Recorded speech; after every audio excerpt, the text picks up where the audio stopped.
Welcome to the Lead Pedal Podcast with your host, Bruce Outridge, where he talks all things trucking. Now let's get rolling. Hey, welcome to the Lead Pedal Podcast. I'm your host, Bruce Outridge. This is episode number 1062. We're going to talk trucking and courtesy and the road. This ought to be interesting. Anyway, we'll see where it goes right after this. Let's get things started, right? Shall we? We shall. I can find the button.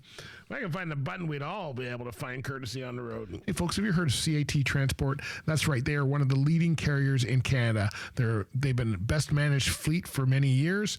They are a very large carrier that operates right across North America. And the best way to find out about what they have to offer is to go to cat.ca and then click on the careers button. But let me tell you some of the things that are available to you right now. They've got locations based in key metropolitan areas across North America. You do not have to work out of Quebec, even though they're a Quebec-based carrier. They have operations for you anywhere that you live. Total health benefits are available right off the bat. Remote work options, compensation that is competitive with the industry. Company matching pension plan. Hey, why not grow while they're growing? And on-site health and wellness programs are available. They've got career growth opportunities because they're a fast-growing company, and they provide a work-life balance that they believe is best of the best. Skills development and training programs will keep you advancing in your career so that you can spend a long time with CAT. So check out CAT Transport at cat.ca and click on the careers button to find out all about it. And by the way, tell them that the Lead Pedal Podcast sent you. All right, let's just talk a little bit about courtesy in the road, shall we? Because it's something I haven't seen for a long time. And it's getting worse. You know what? They say our stats are getting worse in the U.S., in Canada, than the U.S., which is, should be concerning to everybody because we have less drivers here. So we're going the wrong way, and you can see it. You see it on the road. You see it. We've been focusing a lot of that on this month, on courtesy on the road and safe driving and training and all of that kind of stuff. And courtesy is not something people think about. It's if they wait too long at a light, they assume that they're first. It's patience has gone out the window for everybody. And I don't know about you, with trucks, you're limited to 105 anyway, but for most of us driving a car, I don't know anybody doing 105. Everybody's doing way more than that.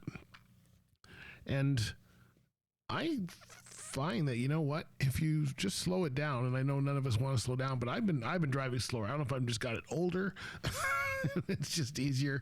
But some of the things that, we don't see anymore. Well, the center lane thing just drives me absolutely bonkers.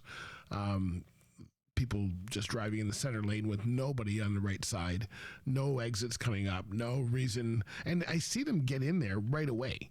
Like as soon as they get on the highway, they jump over even if there's nobody in the right lane, they can't stay there. They've somehow got to move to the middle lane. I don't know who's teaching them this stuff, but it's actually the wrong thing to do, especially in a truck, because you're now blocking the passing lane for anybody else. And they just stay there. And that's probably the biggest courtesy part I see. We've got sensors on all of our vehicles now, front, back, whatever. But tailgating is still a big issue. It's an issue that really drives me nuts, somebody to be tailgating. And why? For most truck drivers, you have a law that says that you must leave a certain amount of space between you and the truck ahead of you. And that is anything above 60 kilometers an hour, which is highway speed. So why are you not doing that? We've got this thing now of the new drivers and the old drivers, and I hate to say it, the new drivers, many of you, not all of you, there are some good ones there that have learned, but many need to start looking and working with the older drivers and understanding this is not just about driving down the road. This is about understanding, making decisions, understanding where cars are coming off, where traffic's going to be heavy, and keeping yourself moving and out of the way of any issues. And instead, what I see most drivers doing is putting themselves right in the middle of any. I remember I had a discussion with our class. I was teaching a training class, and I said to them, what's the safest lane on the highway? I don't know how many of them thought it was the middle lane. I'm going, what do you mean the middle lane? I go, so if there's an accident, where do you go? You got cars all around you. Where are you going? A couple of them thought it was the left lane. That's a good way to get killed. You know, I don't know. We were taught this way back in 1973 or whenever I got my license, my car license, to always leave yourself an out. And I don't see anybody leaving themselves an out now. You know, if you're in the middle lane and cars are surrounding you, there's no out. You know, letting people go. I mean, my wife's a prime example. If she's in the car and I let like 5 cars go, she's like, get out. I don't know about you guys, but you know, you're going to impact.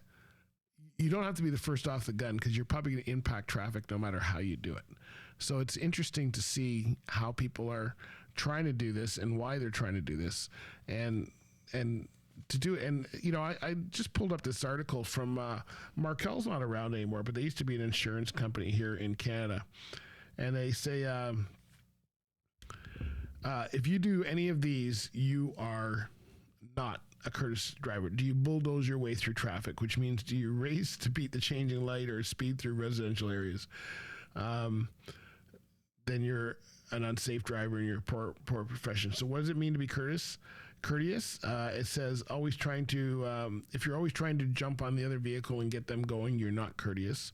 If you're not giving people space to do what they have to do.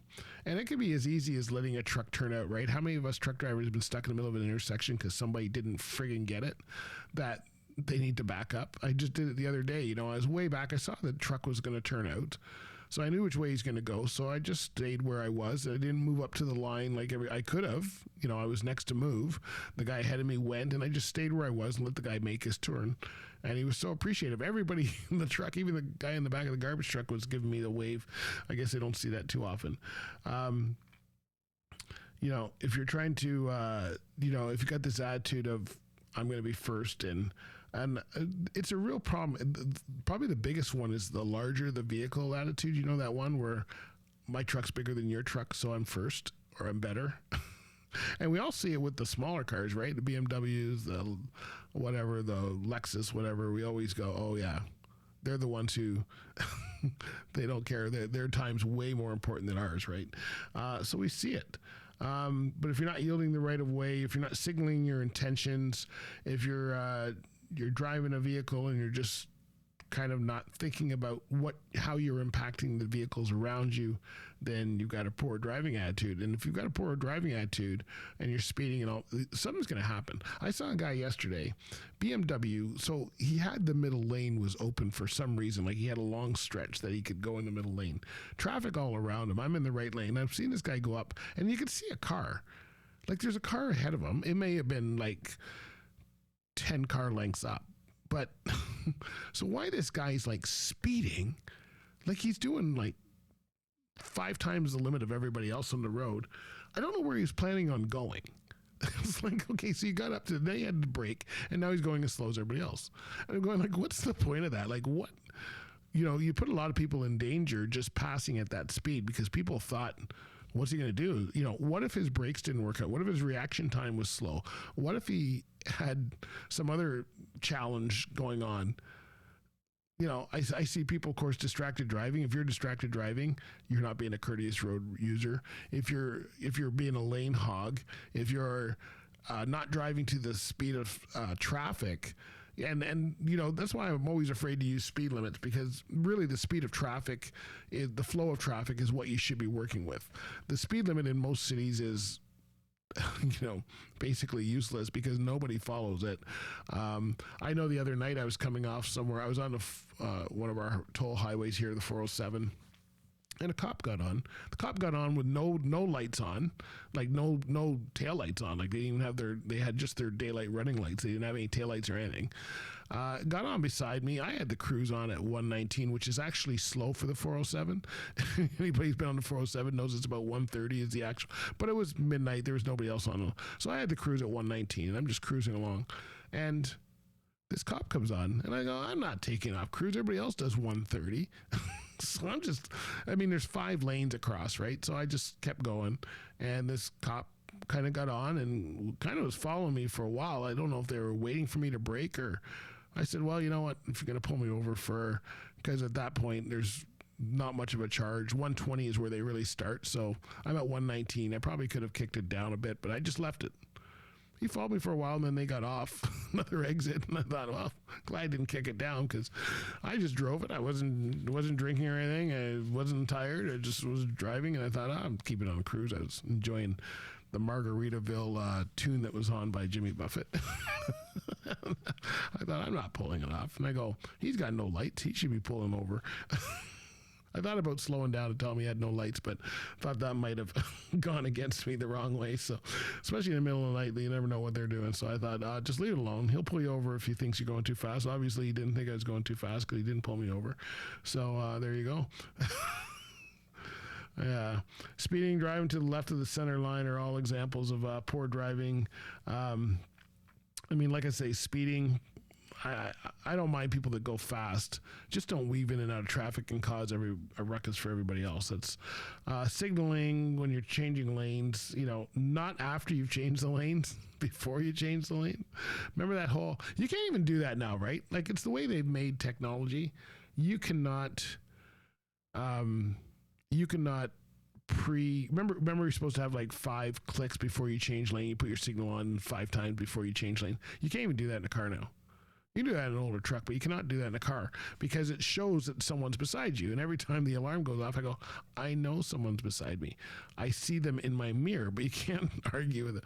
So I turn all of those beeps off. My wife has them in her car. So when I'm in her car, I know I can see you. So, but if you drive properly, they've actually made the technology for bad drivers.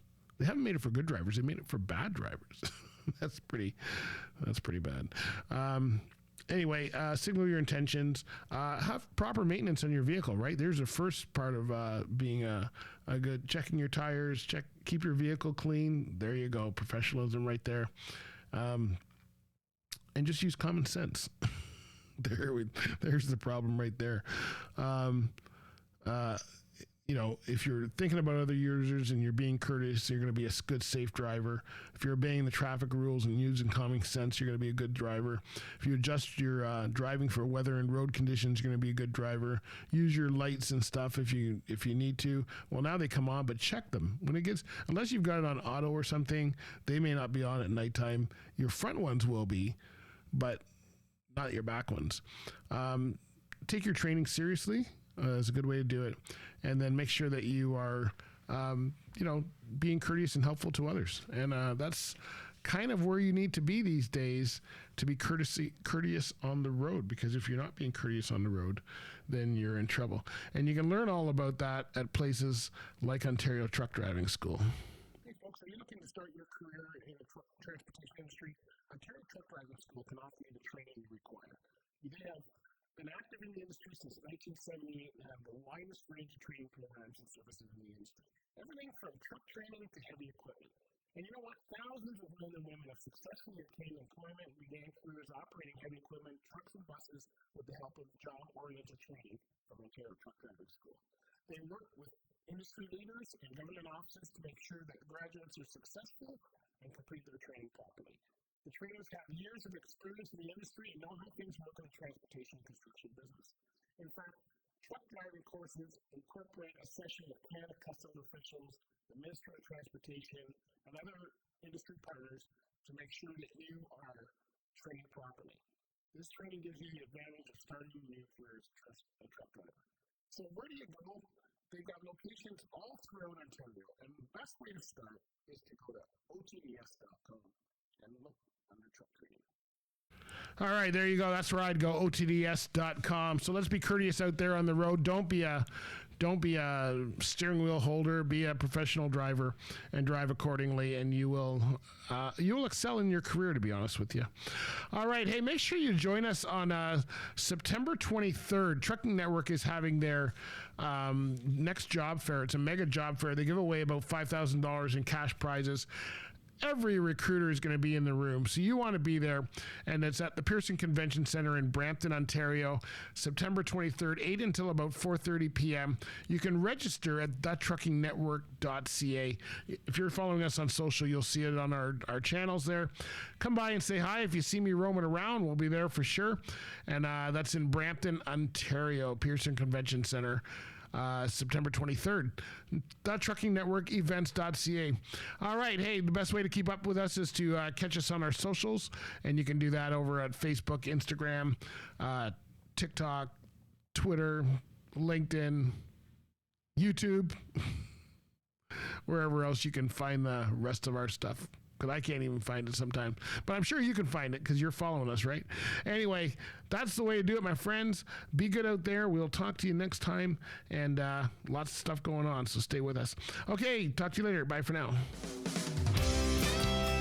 This has been another episode of the Lead Pedal Podcast. For more information or to subscribe to the podcast, visit theleadpedalpodcast.com and be sure to follow the podcast on Facebook and Twitter.